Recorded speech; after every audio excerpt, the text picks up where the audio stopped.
સુરત શહેરમાં આજે અચાનક વાતાવરણમાં મોટો પલટો જોવા મળ્યો હતો। સવારથી જ આકાશમાં ઘેરા વાદળો છવાઈ ગયા હતા। ત્યારબાદ શહેરના અનેક વિસ્તારોમાં ધોધમાર વરસાદ શરૂ થયો હતો અને વરસાદના આગમનથી ગરમી અને ઉકળાટથી પરેશાન શહેરવાસીઓને મોટી રાહત મળી છે। શહેરના અડાજણ, વરાછા, કતારગામ, ઉધના, લિંબાયત, વેસુ, પાલ, સિટી વિસ્તાર અને અનેક વિસ્તારોમાં ભારે વરસાદ નોંધાયો હતો।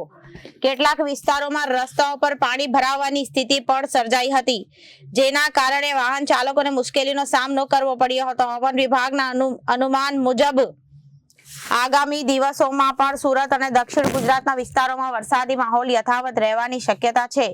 શહેરમાં તાપમાનમાં ઘટાડો નોંધાતા લોકોને ગરમીમાંથી રાહત મળી વાતાવરણ ખુશનુમા બન્યું છે।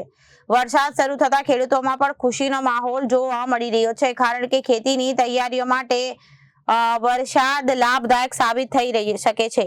જો કે નાગરિકોને નીચાણવાળા વિસ્તારોમાં સાવચેતી રાખવા અને જરૂરી હોય ત્યારે બહાર નીકળવાની સલાહ આપવામાં આવી છે। રિપોર્ટર અરવિંદ રાઠોડ, જન આદેશ ન્યૂઝ, સુરત।